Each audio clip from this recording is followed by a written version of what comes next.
Pas pulang, aku hampir diusir sama nenek aku. Suara yang Rian dengar itu banyak banget sampai membuat Rian merinding sekujur badan. Tokoh ini benar-benar spesial banget. Gak hanya secara duniawi, tapi secara spiritual memang bukan tempat sembarangan.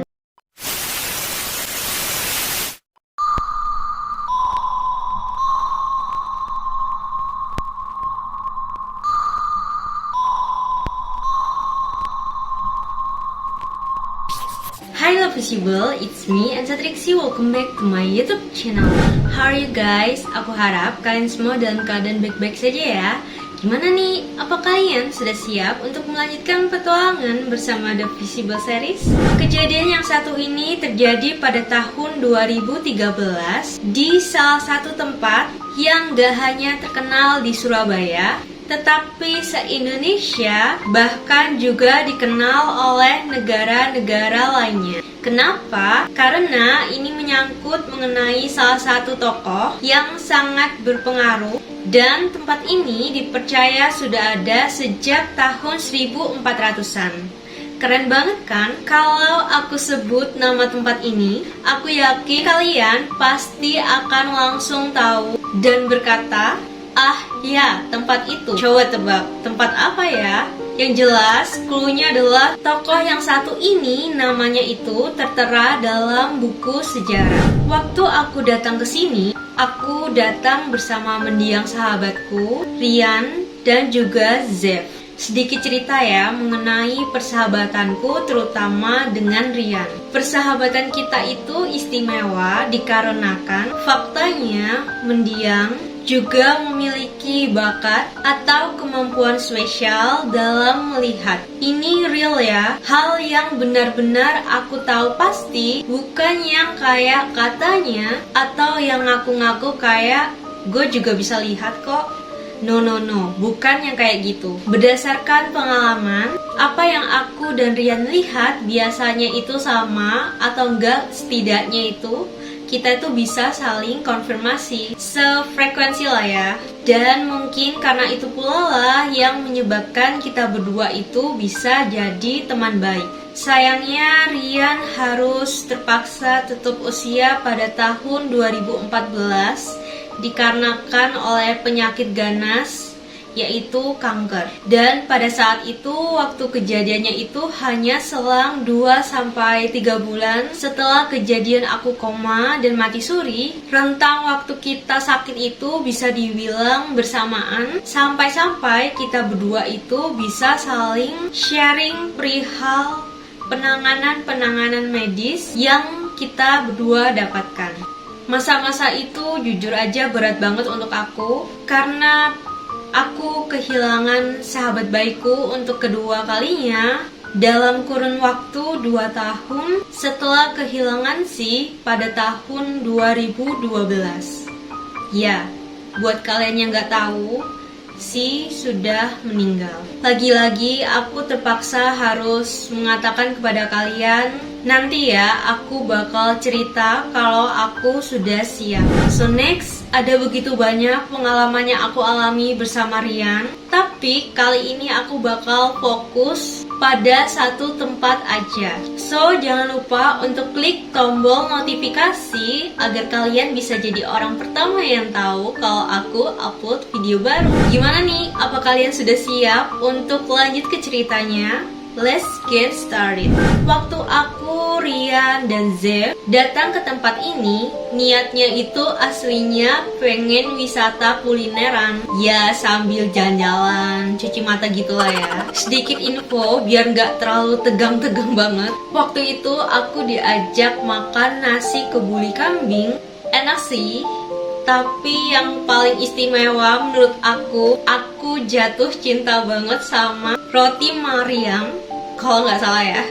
Roti Mariam sama gulai kacang ijonya. Aku sama Rian ekstra 2 kali ke sana. Kalian semua harus coba dan semoga kalian dapat tempat yang cocok ya. Karena jujur aja di situ itu ada banyak banget tempat dan pilihannya. Apakah aku harus mengajak kalian berwisata kuliner? Lokasi yang bisa dibilang sebagai salah satu tempat wisata itu sebenarnya itu harus masuk gang-gang gitu.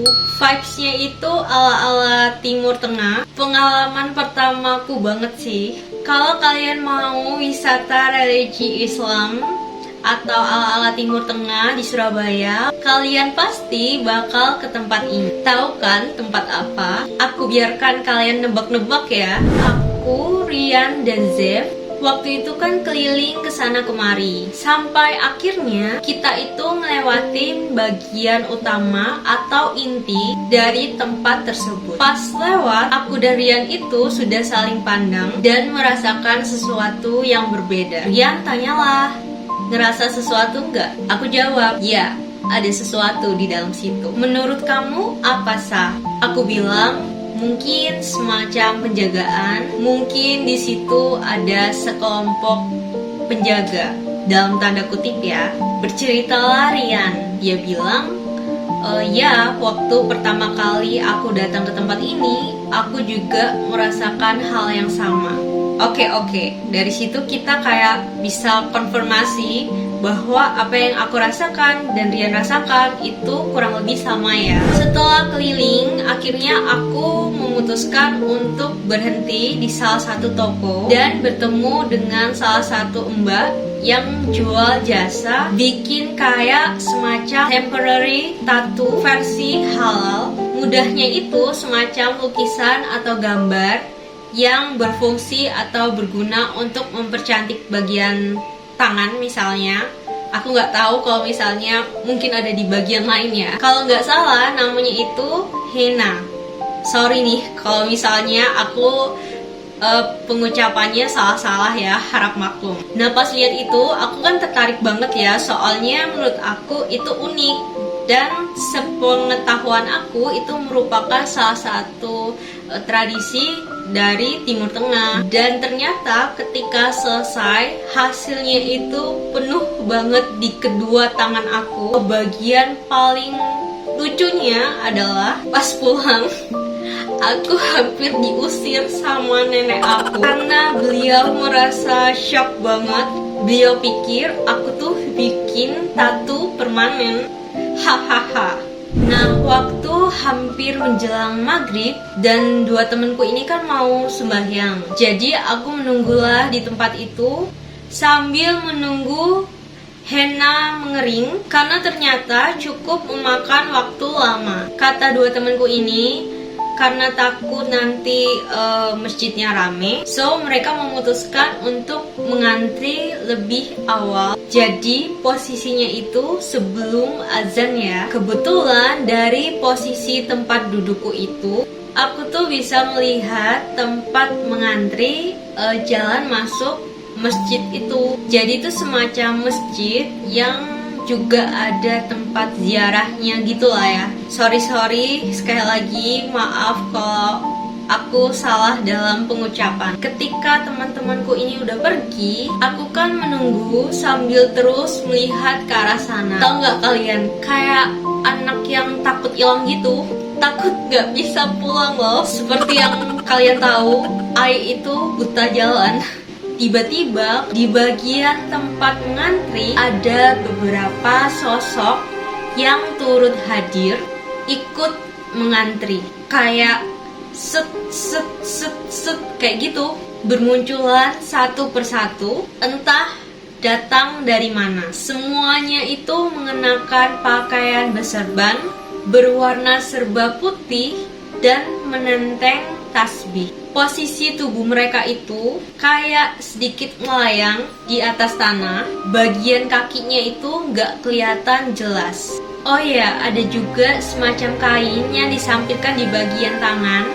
Aku nggak tahu itu apa, nggak kelihatan jelas dari tempatku melihat, karena memang posisinya kayak agak jauh. Tapi badanku itu dari ujung rambut sampai ujung kaki itu kayak merinding gitu. Bukan kayak takut sih, tapi lebih kayak terpukau. Karena selain penampakannya yang kayak gitu, mereka itu juga memancarkan aura yang kelihatan damai banget. Batinku kayak, wah, siapa tuh? Ketika antrian itu sudah mulai bergerak, secara ajaib mereka menembus orang-orang yang ada di antrian depan mereka, kemudian tiba-tiba menghilang. Kalau memang ya dari awal niatnya mereka mau menembus orang-orang yang di depan mereka, so kenapa mereka sempet-sempetnya mengantri di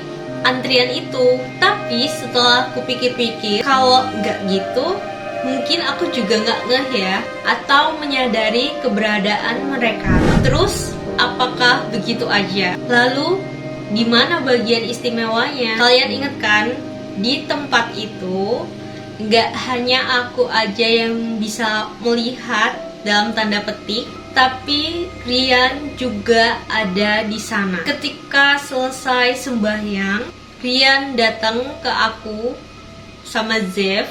Tapi kalau nggak salah waktu itu Zev lagi sibuk terima telepon dari pacarnya. Dan kesempatan itu dimanfaatkan Rian untuk bertanya ke aku, apa kamu lihat sesuatu lagi? Dan aku bilang, yes, aku lihat. Aku ceritalah ke Rian mengenai hal-hal yang aku lihat dari posisi luar. Sementara Rian juga pada akhirnya berceritalah mengenai hal-hal yang dia lihat dari posisi dalam. Begini cerita versi Rian ketika di dalam. Pada saat dia sholat, dia bisa merasakan bahwa tepat di belakang posisi dia ada kayak sekelompok orang yang datang secara bersamaan dan memenuhi bagian saf atau barisan di belakang. Dia batin kayak, wah, rame banget nih. Si Rian sebenarnya nggak terkejut karena dia tahu kalau masjid itu memang biasanya bakal rame. Tapi dia itu nggak menyangka bahwa bakal seramai itu gitu loh. Kalian paham kan? Soalnya kan pada saat kita datang itu hari biasa, bukan hari libur, bukan hari spesial atau hari-hari besar. Selain merasakan keberadaan mereka yang berdatangan secara bersamaan, Rian juga mengungkapkan bahwa dia juga merasakan adanya perubahan suhu yang jauh lebih hangat.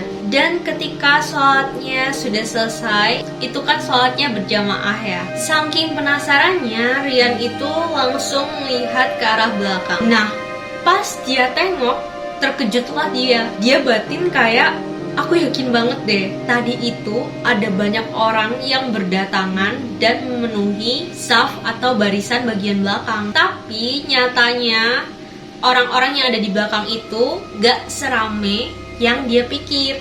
Padahal si Rian ini berharap setidaknya kalau memang benar-benar di belakang itu banyak orang, dia kan masih sempat melihat mereka itu keluar gitu lah ya. Tapi ini enggak. Orang-orang yang Rian rasakan itu menghilang begitu aja ketika sholat udah selesai. Ada satu lagi fakta yang gak masuk akal menurut Rian. Kalian pasti bertanya-tanya kan, dari mana sih si Rian bisa tahu kalau orang-orang ini ikut sholat? Aku juga sempet tanya hal ini ke Rian. Jawaban Rian adalah pada saat ada adegan pengucapan kata amin yang biasanya diucapkan secara bersamaan atau berjemaah, suara yang Rian dengar itu banyak banget sampai membuat Rian merinding sekujur badan, kayak merasa terkesan dan terharu juga gitu loh. Dan selain itu, Rian juga sempat bercerita kepada aku, dia juga sempat melihat sesuatu dari arah makam. Ada sesuatu yang bergerak mondar-mandir, kayak always memantau gitu, melakukan semacam penjagaan. Sayangnya aku nggak bisa ingat apakah Rian ini menyebut harimau atau macan dan lain sebagainya. Yang jelas Rian bilang dia sempat melihat sesuatu di arah makam itu. Dan ketika kita berdua udah selesai bercerita, saling sharing gitu, kita berdua tuh langsung kayak oke, memang benar ada sesuatu yang istimewa di tempat tersebut. Bukan kayak katanya atau kabarnya, tapi kita berdua sudah mengalami itu sendiri dan memastikan lah ya bahwa ya, tempat ini memang istimewa, lain daripada yang lainnya. Tokoh ini benar-benar spesial banget. Gak hanya secara duniawi, tapi secara spiritual memang bukan tempat sembarangan. Dijaga dengan benar-benar aman, guys. Yang paling membuat aku merasa penasaran sebenarnya ya sosok-sosok yang ikut mengantri mau sholat itu dan ikut sholat versinya Rian. Kayak aku penasaran gitu loh, siapa ya mereka? Apakah mereka adalah para pengikut sosok-sosok yang mengenal tokoh yang dimakamkan di sana, yang terkenal di sana? Apakah mereka adalah sosok-sosok yang mengagumi ajaran beliau? Gimana menurut kalian? Kalian harus sharing ya sama aku. So, itu dia love untuk cerita di episode kali ini. Salah satu pengalaman menarik yang pernah aku habiskan bersama mendiang sahabatku. Mohon doanya ya agar mendiang diberikan tempat yang terbaik di sisinya. Jangan lupa untuk klik subscribe dan like untuk menaikkan algoritma YouTube aku sehingga lebih mudah berkembang. Aku mohon maaf kalau aku ada salah-salah kata. So, I love you guys. Thank you so much for watching and I'll see you in the next video. Bye!